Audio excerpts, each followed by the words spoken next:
welcome to the Lance Burkitt Encounter, episode 11. Today we're going to talk about all things technology, and by technology I don't mean AI and all the latest gadgets and gizmos. I mean more pertinently to photography. So talking about in the last episode about equipment, quality photos and stuff like that. Maybe it wasn't the last episode, maybe it was one before. But I was thinking about when I started out and I could only afford like crap stuff. And in fact I talked about this in a previous episode where I talked about how I ended up photographing loads of different genres, from everything from people to places to dogs, cats, animals, houses. And I showed some examples of my early stuff. I talked about some examples of the kit that I used at the time. So it made me think more about how I got into teaching and tutoring photography. And from that, I was thinking about how all the guys that used to turn up to either group workshops or one-to-one tuition and bring with them. I mean, we're talking like 2006, 7. They bring with them like £5,000 worth of camera and lenses, and scratch their heads. I'm not kidding. Be scratching their heads as to how to even get it out of the box. And I'd noticed that around that time that other people would refer to them as all the gear, no idea, and it always made me laugh that. But I guess it's true in many walks of life when people think something is easy, they just buy the best kit and the kit does all the work for them. But photography really is not like that. Photography is about learning process and what the camera does, how it works, why it does things. So I thought today I'd go back to the start of my career again and talk about kit and technology and what I used and how I progressed. And after a couple of years of using crap kit, I discovered ways of making that crap kit work better for me. Whilst I was watching other guys with a lot more money than me. Generally, they seem to be like, I don't know, middle class, semi-retired guys with more money than sense. Pretending to want to learn photography when, to be quite honest with you, a lot of it was them getting access to beautiful young ladies very cheaply. I'll talk about that as we go along. But certainly, probably 90% of the ones that I tutored and met and worked with over the years never got any better. But always had money to spend on paying models per hour. So make of that what you will. But for me, it was never about learning. But the all the gear no idea thing still happens today. I still see it today. I've had an experience of it quite recently when I was asked if I buy a better camera, will my pictures be better? And the simple truth is no. If you don't know what the camera's doing, how to use it and all that stuff, then it doesn't matter whether you've got, I don't know, 5D Mark IV with L series lenses, or, you know, a Leica, or a Hasselblad, or whether you've got an iPhone. Your pictures will be shit, wherever your comprehension of what you're doing and why it's doing it is shit. So I'm going to go back to the beginning today and have a look through some of my journey, and try not to bore you too much. If my computer ever wakes up, because it's seems to have gone into sleep mode. There we go.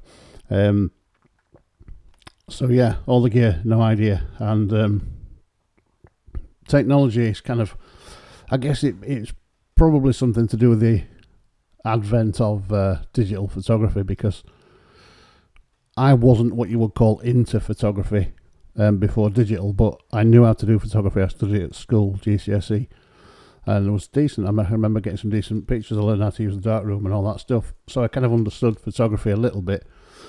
And I used to know some photographers and be around photographers. When I was in the band back in the 90s, we used to have photographers come and photograph our gigs, and they never came across to me as guys with kit.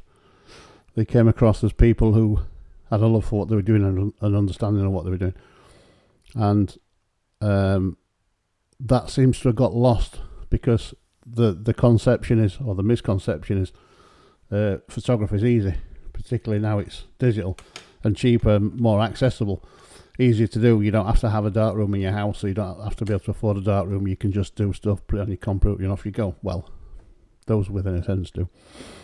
Worse than that is those who just shoot and send the pictures out as they are, arrogantly thinking that their pictures are ready when they're not.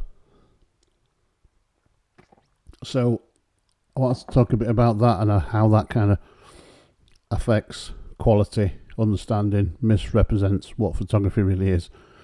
But the digital thing, Uncle Fred gets a camera for Christmas, and before you know it, in March, he's a professional charging, and he hasn't worked out what an aperture and ISO shutter is, doesn't know what focus is really, composition's all over the place, but he's got a camera and he can produce pictures pretty cheaply, so he's off and running.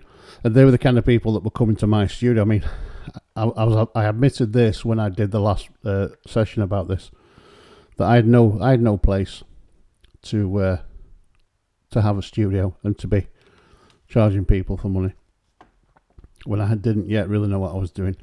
I had a better understanding, I think, of how a camera works and what I was trying to do, because I did a lot of it and I hung out with a lot of people that was doing it. I mean, my first 6 months in photography was probably about the same as about 5 years for most people. I did that much, I learnt that much, but still my wider understanding was shit, my pictures were shit, the kit I was using was dog shit. And I was looking back at some of those pictures this morning thinking, my God, you charge those people for that. Ooh, you cheeky bugger. And they're not the worst pictures I've ever seen. Well, when I look at what I do now to them, they're pretty bad. But when I look at what other people are doing, still, with all the gear, no idea. Considering 2005, I had a Fuji Finepix S600 or something like that. That was my first digital camera. Let me see if I can find it. Fuji Finepix S602, was it? Maybe. It was something like that. Yeah, that's the bugger. So, 20 quid. I think I paid about 300 quid for it. Maybe 250.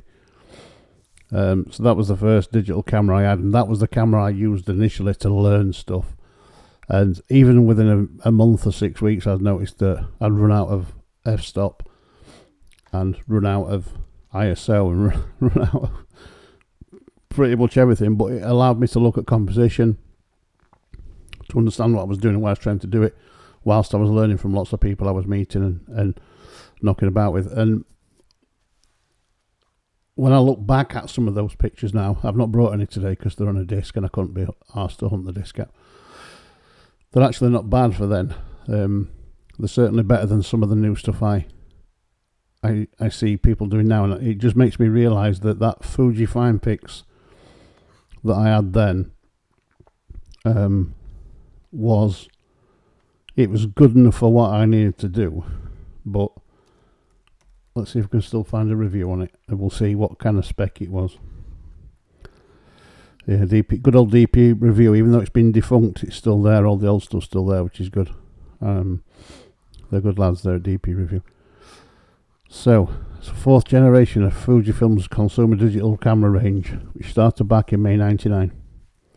So when I got it in 2005, I mean, I bought one second hand, so it's probably mine was probably already 6 years old at that point.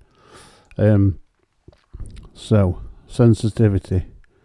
Oh, it peaked out at ISO at 1600, but only at 1280 by 960. So if you wanted ISO 400, you could shoot decent quality, I guess. But if you wanted to flip up to 1600, you were stuck at 1280 by 960, which is like web size, internet size imagery. No good for making a print, which is quite funny. Autofocus, movie clips, 640 movie clips. Oh my God, how times have changed. Shutter speed, 3 seconds to 1/1000th, so alright for practicing, but not really much good for doing anything else. Where's the aperture? What was the aperture? I'm sure it was something like f5.6 to f8. It wasn't like massive, but anyway.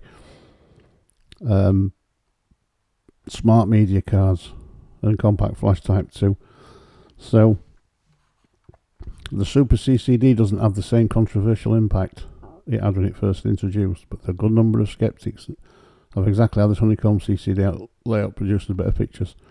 I'm not going to get into that because I'm not a geek, but that's the first camera I had, and that was the camera I learnt how to kind of attack photography and realise limitations and how to squeeze every drop. And the first thing I noticed looking back at that time and those pictures is just how bloody soft everything is. And I mean, we're talking like ultra soft, to the point where it looks like I've got a soft focus lens on it quite a lot of the time. And this was before the time when I figured out how to use Photoshop to sharpen stuff, which I'll talk about more as we go along. But it's just really quite funny looking back and seeing how crap things were. But while I was learning this, I was hanging out with kids who had got, well, I don't know what the Nikons were because I was never really a Nikon guy, whatever the top end Nikons were, and the 1DSs, and even like the 20D was quite popular then, Canon 20D, with L series lenses. And I was stuck with this thing, which is like basically a bridge camera, isn't it? But I felt quite quickly, maybe over 3 or 4 months, certainly as we were getting into 2006, that I was producing pictures that were, when you looked at them, exposure wise and sharpness wise, composition wise, were getting close to what these guys had got all this kit were doing. And that's kind of when I first started realising something was not quite right with what they were doing. So then, me being me, and always running before I can walk, decided the only way I could really learn, the only way I could really get my name out there was to get a studio, and I had no way, no right to be doing that. I didn't have enough experience, didn't have any money. Things were quite tough. Did everything on a wing and a prayer, and kind of found my way into it.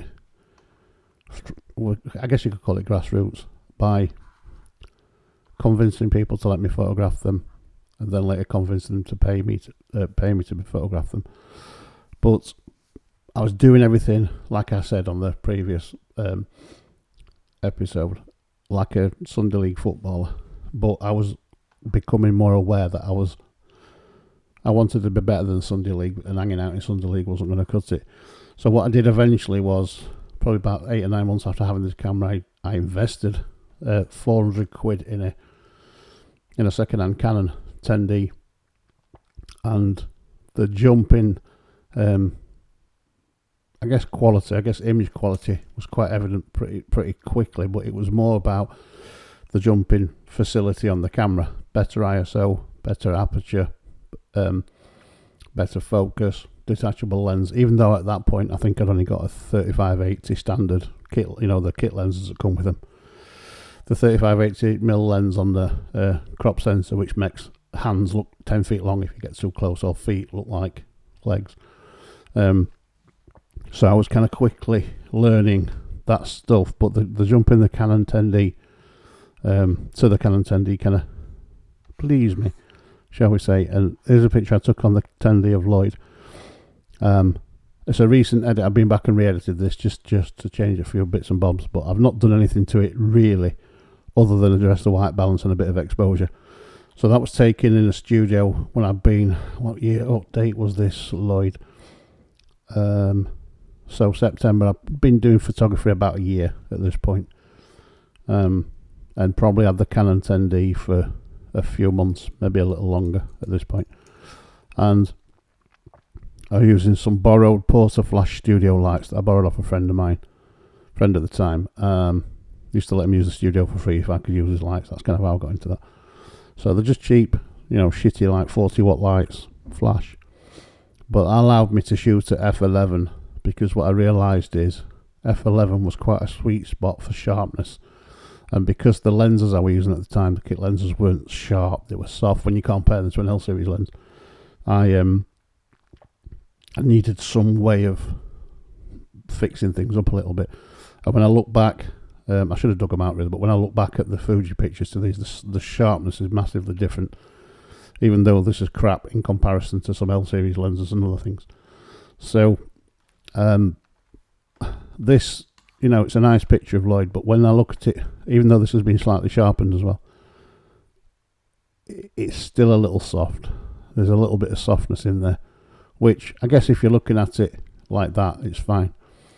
But when I was seeing people come to my studio at the same time, you know, with the 1DSs and the 28105L series or their 7400L series, whatever they were, my pictures were like better than theirs quite quickly, considering I've only been doing this a year and they've been doing it for years, a lot of them.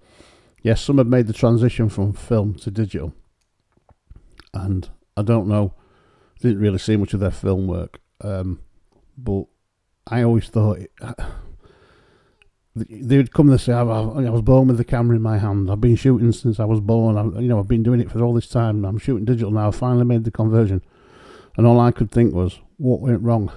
Did you leave all your knowledge with the old camera? Have you left the knowledge in the darkroom? Did you not bring any of it with you? Because that's pretty horrendous what you're doing now. And I soon realised it wasn't really about that, it was their approach. And that all the gear, no idea thing started to kind of like ring true to me. So it was really interesting quite early on in my career to realise that the photographers I was meeting were so heavily involved with tech, what tech did and didn't do for them, and not at all interested in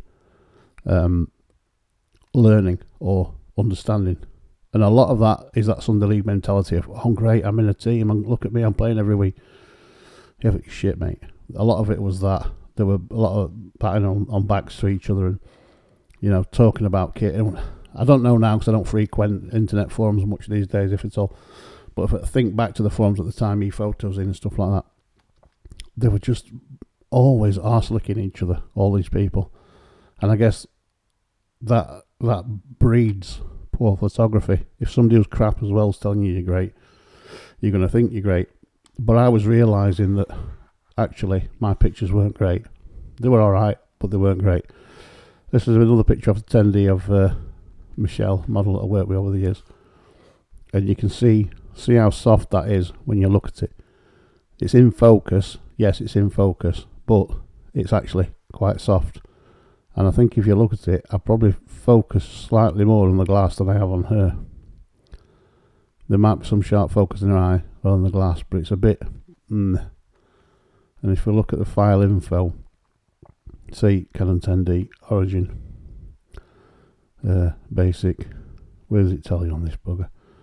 Camera data. So 80mm, so I'm using a 3580, 1/180th of a sec strange shutter speed, but maybe it was a light sync, f11 ISO 100, so I'm starting to understand this here. And the lighting is not too brutal. I don't mind the lighting at all, I'm not offended by that. Just looking, see what, and but it's not sharp. And this is before the point where I understood you could sharpen things in Photoshop. So my edit here was probably just take some blemishes off using, I don't know, probably clone. I didn't even know how to use healing brush tool at this point. I think I was using CS2, which is a blast from the past, isn't it? The old CS2. You'll remember that. But now I know how to sharpen. It'll be interesting to see if I sharpen it up using my current technique, whether it makes any difference. So, excuse me, so let me do it this way. Make a copy of the layer first. Select the red channel, make a copy of that. Yeah. Control and I to invert it. And then I'm going to go to image and select adjustments levels, and I'm going to really bring up the blacks and the whites, because all I want to do here is sharpen the white bits. If I press Control and the mouse on the red copy, load that in, that's loaded that mask in. I'm just going to click on RGB so I can see the picture right. I'm going to go to view, turn the extras off so I can't see the marching ants. They're still there but I can't see them. And then I'm going to add a bunch of sharpening with unsharp mask and see what happens to the eyes. Really I'm looking to sharpen the eyes, the lips, the nose, you know, the detail bits. Let's whack 500% on and see what happens. Can you see that in the background? If I switch it on and off, how sharp, much sharper her eyes come. So I'm going to use it at 500% because I can feather it after on the layer.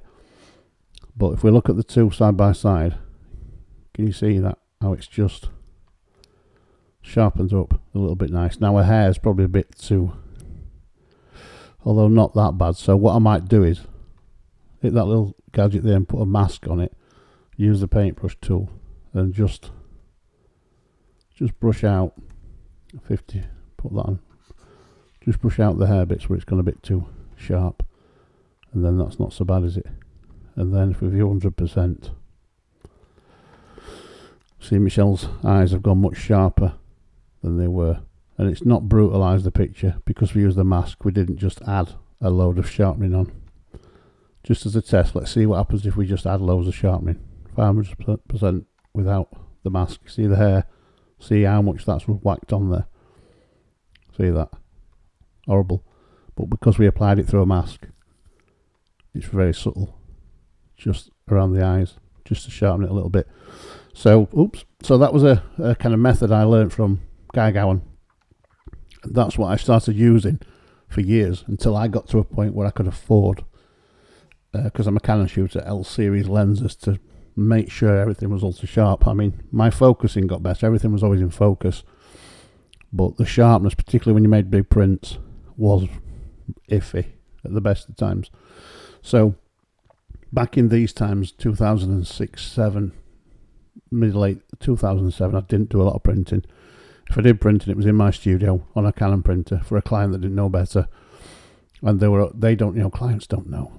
People don't know what sharpness is. They don't know. If it's in focus, they can tell. Is it sharp? I don't know. It's in focus. They don't know this stuff. This is what photographers know.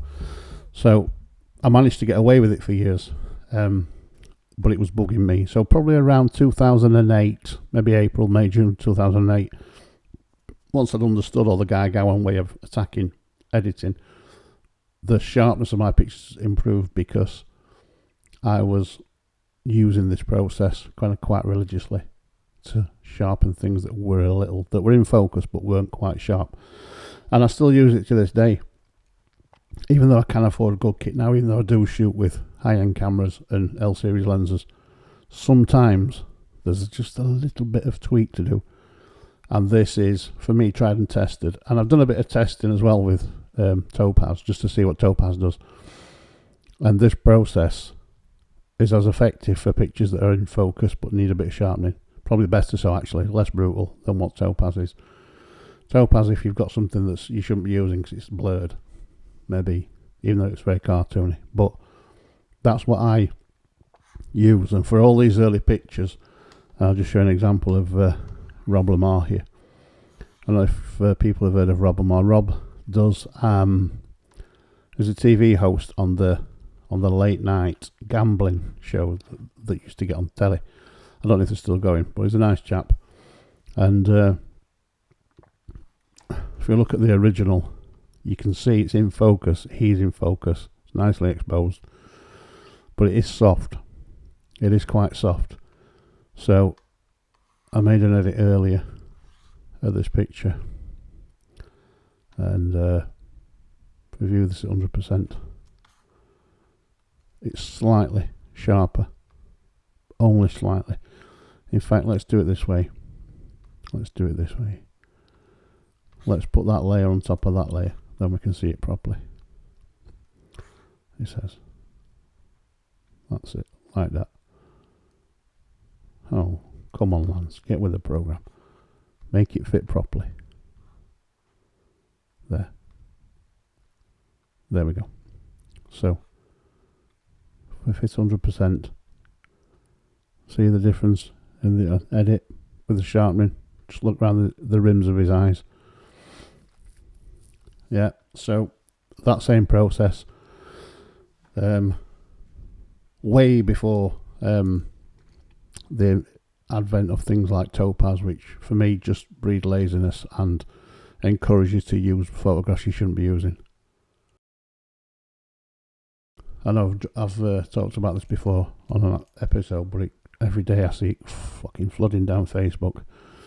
That and that other new one, what's that film one, that video one?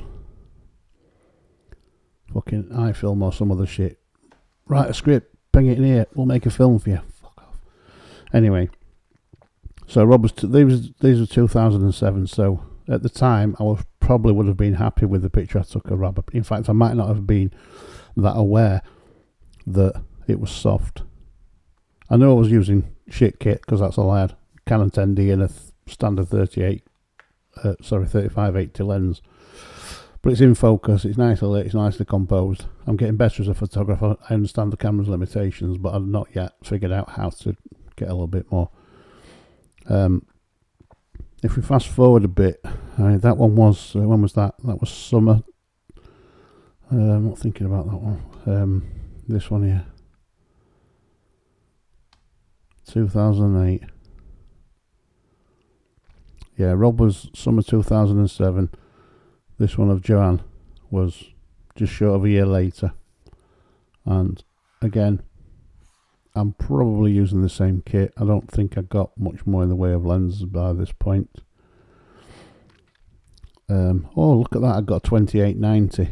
So not an L series, but a standard 2890. What that will have been is, that will have been one of the kit lenses from an old film camera that you could get on eBay for about 80 quid at that time. So I've got a different lens, but again, we're still soft. And if you look at it, you can see that it's quite soft, particularly around the wedges of the eyes, and even around the hair a little bit. So again, when I've done the edit, hope this is the edit, hope it fits. Yeah, I know that might happen. That's a low res version. Hopefully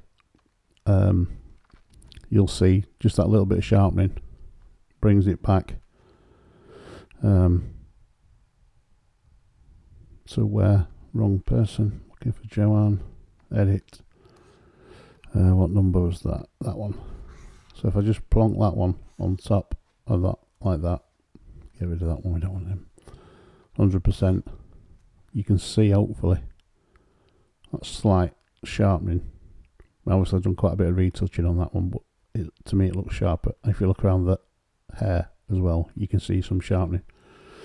So again, just using that same process of red layer, copy, inverted, pinch the levels, load it into a mask, lots of sharpening on the mask, do it on a separate layer so you can feather the layer with the opacity as to how much you want to do it, to get the final shot bit more sharp than what it was with a kit lens.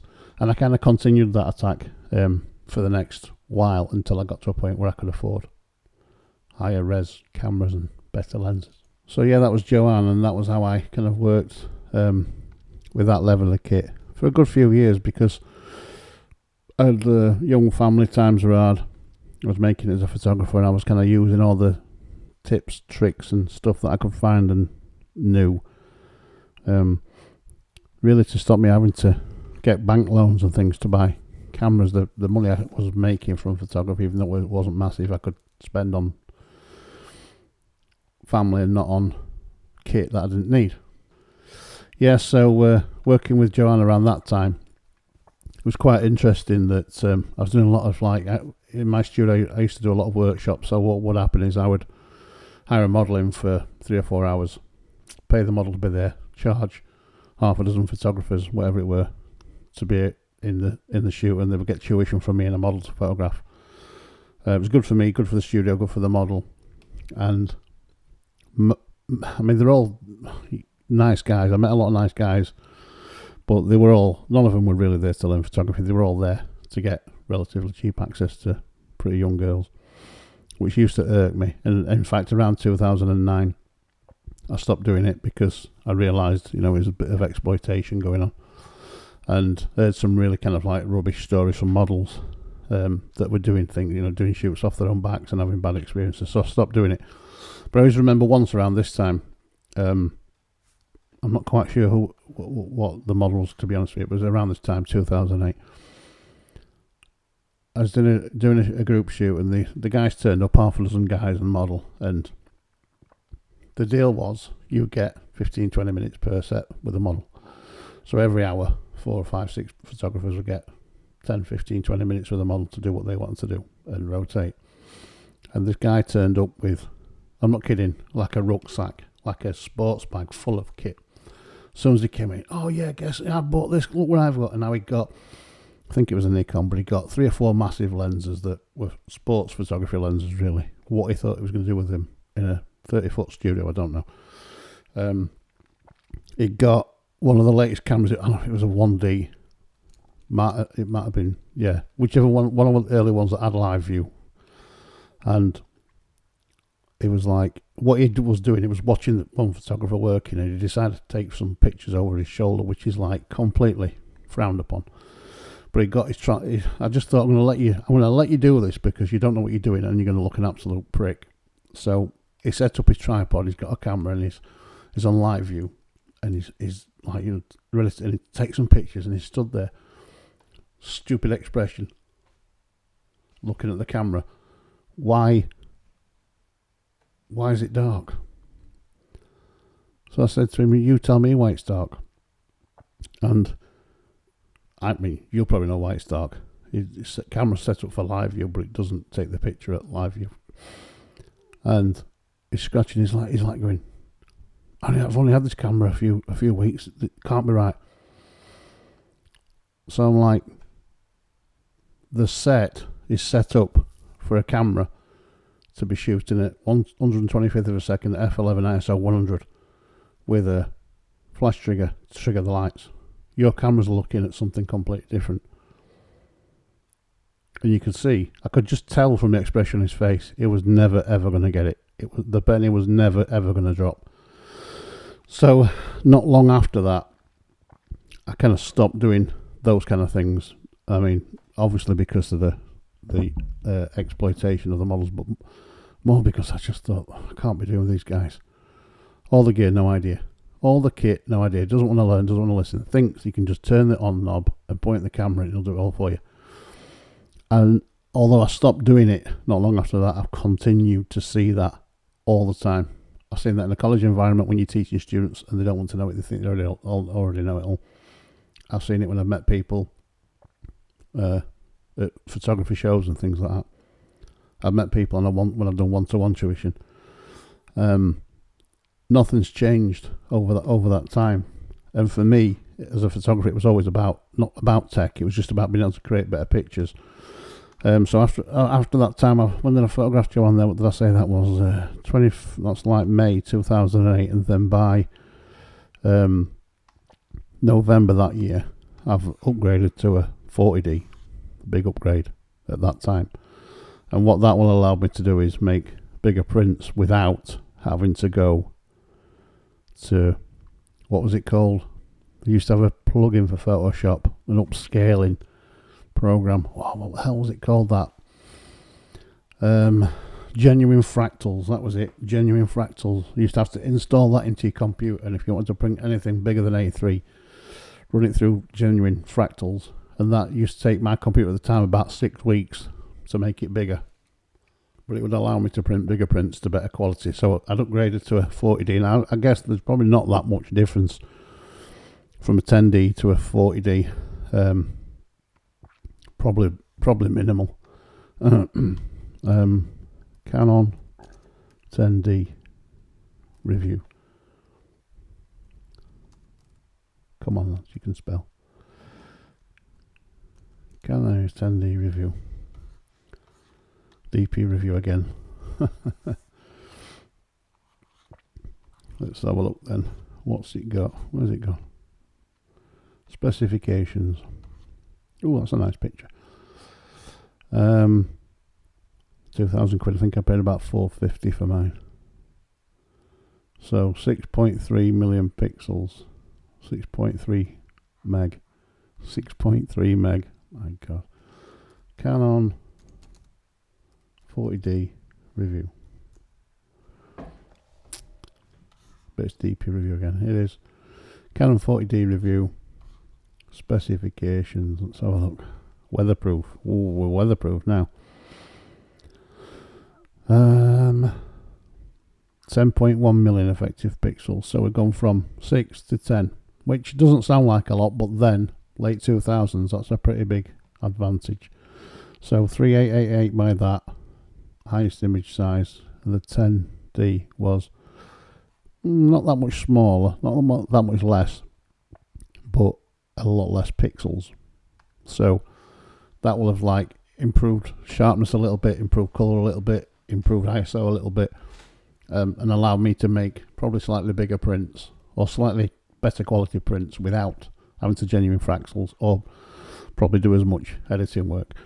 So for me, you know, that will have been a nice upgrade for not very much money. If I look at the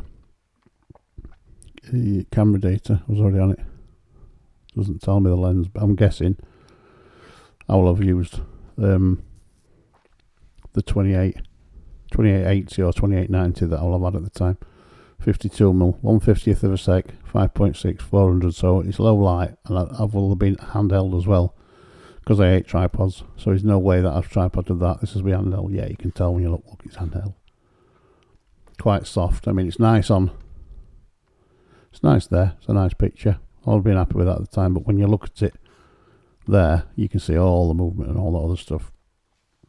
So again, what I will have done in the edit is, apart from any exposure tweaks and colour balance tweaks, I will have sharpened it. And if we look at, let's just see if we can get, if we look at the difference in the two, can you see that? Better exposure, but just look how much sharper that is, just by using that process that I said before. And it's not bad at all actually now from the original. And again, I guarantee you, I know because I saw pictures at this time, I'm making better pictures, better quality pictures, not just in terms of the model, the subject, the background, the lighting, more technically good pictures with a 4,500 quid camera and an 80 quid lens off eBay. And people are coming in and hiring my studio, and I'm talking to them at fairs and stuff, and they're spending thousands, many thousands, on cameras, kit, lenses, and not achieving that because they don't understand how to get the best out of what they've got. And that was a familiar pattern for me that kept recurring, and I soldiered on with that 40D for a couple of years, and then I decided I wanted to get into video and start shooting film. So I got a 7D, which was a big upgrade. And again, even though I upgraded the camera, I couldn't afford the new lenses, so I still stuck with the same film lenses. So 2890s. I think I did get a 28-105. I tried a 28-105, one of the plastic ones, and it was that bad. I binned it. It was so soft, it was unreal. And I returned back to the old 2890s and 28-105s from the film cameras that obviously fitted on the EOS, and upgraded to the 7D, primarily so I could shoot film, but also for stills.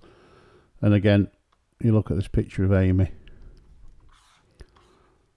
It's quite soft. It's in focus. When you look at it there, it's nice, but when you look at it full, it's quite soft. So again, I'll have used that same process for the copy, and might be pretty subtle on this one, but again, you can see that if you look at her eyelids, eyebrows, around the lips and the edge of her hair, subtle sharpen, just to bring it back to a bit more of a professional look. So when it's printed, it's pretty sharp and clean, and not soft, which is what I was always trying to avoid, softness, because that's when people can tell you either don't know what you're doing, or you're using shit kit, or you're editing shit. So you can see from the Fuji to the Canon 10D to the Canon 40D to the Canon 7D, progression in the quality of work I was doing in terms of understanding lighting, composition, aperture, ISO, all those other things. But I was always conscious of making sure even in focus pictures were sharp the whole time. And even when I was looking at work at in those same periods with people who had high-end Canon cameras with high-end lenses, they were never that good. They were always something wrong. Generally speaking, it was things like relying on long shutter speed to get exposures, and therefore causing motion blur and softness, or shooting wide open f2.8 to do a full length shot. You're never going to get the nose and the eyes in focus. There was a lot of that kind of stuff going on. So because I was always wanting to learn, always wanting to get better and have better results in squeezing the best out of the kit I've got, technology didn't really matter to me. I was frustrated sometimes that I couldn't afford the wide angle lens or the zoom lens. But in terms of photographing most of the stuff I was doing, everything from weddings to pack shots to people to cars, I was able to get enough out of what I got by practicing techniques and finding techniques that I've used and that work. And then in that intervening period of 3 years or so, I went from the 7D to a 5D Mark III with an L series lens, and that was a big change, because you can, not just in quality of focus, but you're looking at things like lens effects, so vignetting, less vignetting. If you're putting the wrong lenses on the wrong bodies, you know, a film lens is not made for a digital lens. Sometimes you're getting quite a lot of vignetting and other visual effects, because there's a slight miscomparison in the kit. And suddenly I kind of like that was all gone when I moved to a full body with a lens that was made for a full body in the 5D. The sharpness became slightly less of an issue, although depending on what f-stop you were shooting at, I did notice that sometimes you had to put a little bit of something back. But 5D Mark III 28-105 USM L series lens, shot at 105mm, 1/1000th of a sec, f4.5. That's actually pretty sharp considering all that. I mean, it throws the background out lovely, which is what I wanted. Jamie's nice and in focus, and not a lot of work to be done there. If I was going to be ultra critical, I might sharpen it a little bit, but it's actually much sharper straight away than what I was using previously in kit lenses. So the amount of sharpening I've had to do from this point on has been reduced quite a bit. But again, even at 1/1000th of a second handheld, there is some minor evidence of camera shake or motion blur or whatever you want to call it. So if I just make a copy of that layer, and then we'll go over and we'll do a red copy, invert it, we'll add some levels just to pinch the blacks and the whites to make them really black and white, because I only want to sharpen the eyes, really, maybe a bit of the hair. Control, click to load it in, turn the extras off so we can't see it, go to filter, sharpen, unsharp mask, the only thing for sharpening. I'm not going to why, but it is the only thing. If we look at the preview, look how much that's doing. So I'm going to whack that down to maybe 100. Let's see. Can we see any discernible difference there? Right little bit in the eyes. Just a little bit in the eyes. Yeah, there. Now you probably won't even notice that on the screen, on the recorder. But for a big print, it's subtle enough. And we haven't killed all the picture. We haven't introduced any noise or any over sharpening. Just that little bit. And again, if I wanted to filter it, I can bring the opacity on that layer down and filter it even more. So just so I can see it. But because it's a Pro Lens L series, good glass, nice and sharp, I'll probably not even need to do that on a print. But I might just, depending on what the quality of the print was that came back first time round. So it's really, what's the phrase? Although I'm talking about tech, what I'm really trying to say is that tech is only any good to you if you know what you're doing. If you're going to get into photography tomorrow and you're going to rely on tech making good pictures for you, don't do it. Go and do something else. Buy an intro camera, buy even a bridge camera, even your phone to practice on.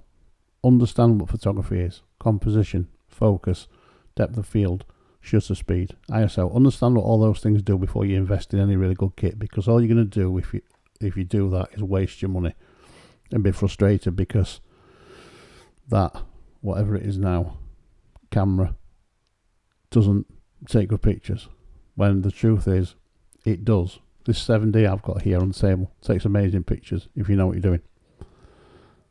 The Fujifilm camera I had before will take good pictures if you know what you're doing. All digital cameras will take decent pictures if you know what you're doing.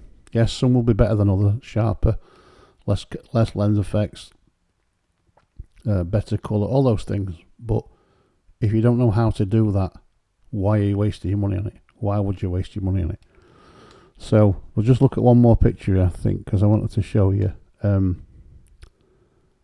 difference in file size. And this was shot 2018, I think, maybe 19. So look on file info. This was on a 5DS, one of the 50 odd megapixel cameras that Canon brought out. So you got the 5D, which is, what is it, 23, 24 megapixel, and the 5DS, which is twice that.